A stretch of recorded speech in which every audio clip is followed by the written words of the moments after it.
Welcome to Stories of Success about Tim Cook.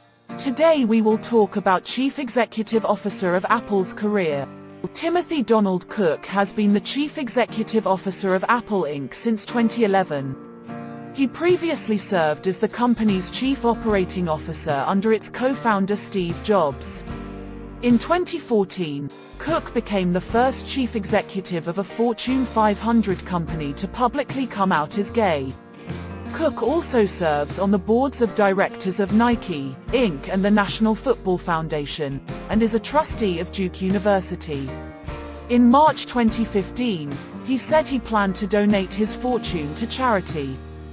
Pre-Apple era, after graduating from Auburn University, Cook spent 12 years in IBM's personal computer business, ultimately serving as the director of North American fulfillment.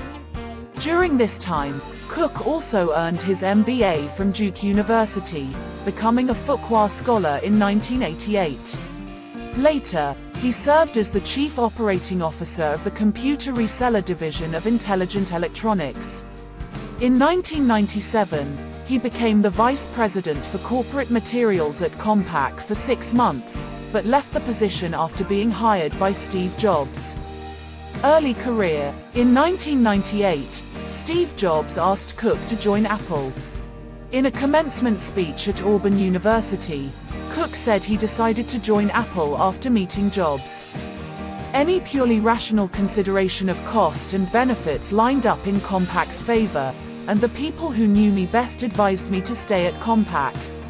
On that day in early 1998, I listened to my intuition, not the left side of my brain or for that matter even the people who knew me best.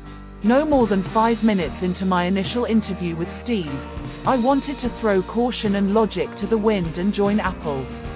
My intuition already knew that joining Apple was a once-in-a-lifetime opportunity to work for the creative genius and to be on the executive team that could resurrect a great American company. His first position was Senior Vice President for Worldwide Operations. Cook closed factories and warehouses, and replaced them with contract manufacturers. This resulted in a reduction of the company's inventory from months to days. His group had invested in long-term deals such as advance investment in flash memory since 2005. This guaranteed a stable supply of what became the iPod Nano, then iPhone and iPad. Competitors at Hewlett-Packard described their cancelled HP touchpad tablet computer and later said that it was made from cast-off, reject iPad parts. Cook's actions were recognized for keeping costs under control, and combined with the rest of company, generated huge profits. In January 2007, Cook was promoted to lead operations and served as chief executive in 2009, while Jobs was away on a leave of absence for health-related issues. In January 2011, Apple's board of directors approved a third medical leave of absence requested by Jobs. During that time, Cook was responsible for most of Apple's day-to-day operations, while Jobs made most major decisions.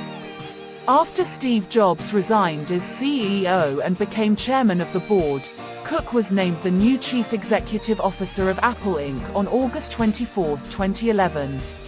6 weeks later, on October 5, 2011, Jobs died due to complications from pancreatic cancer. In April 2012, Time included Cook on its annual 100 Most Influential People in the World list. On October 29, 2012, Cook made major changes to the company's executive team.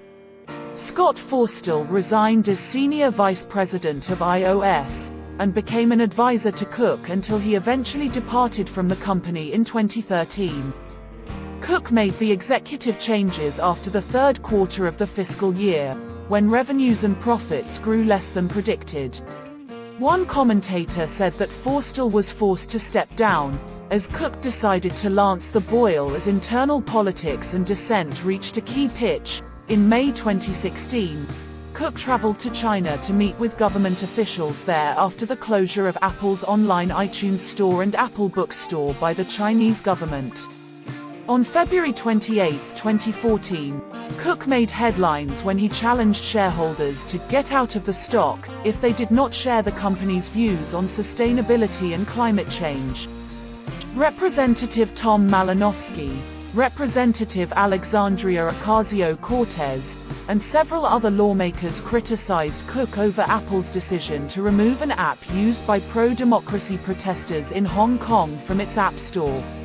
They accused Apple of censorship and co-signed a letter to Cook that read, "Apple's decisions last week to accommodate the Chinese government by taking down HK Maps is deeply concerning." In 2016, Cook signed a $275 billion deal with Chinese officials. The deal paved the way for increased censorship by Apple in China, for example the removal of Muslim content.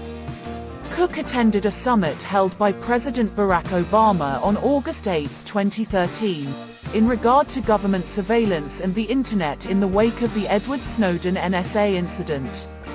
The Federal Bureau of Investigation solicited Apple to assist in unlock an iPhone 5C used by Rizwan Farouk and Tashfeen Malik. Cook responded in an open letter, wherein he denounced the government's demands as constituting a breach of privacy with chilling consequences. On February 16, 2016, in response to a request by the Department of Justice, a federal magistrate judge ordered Apple to create a custom iOS firmware version that would allow investigators to circumvent the phone's security features. This was a story of success about Tim Cook's career. If you enjoyed this, make sure to subscribe and join us for more.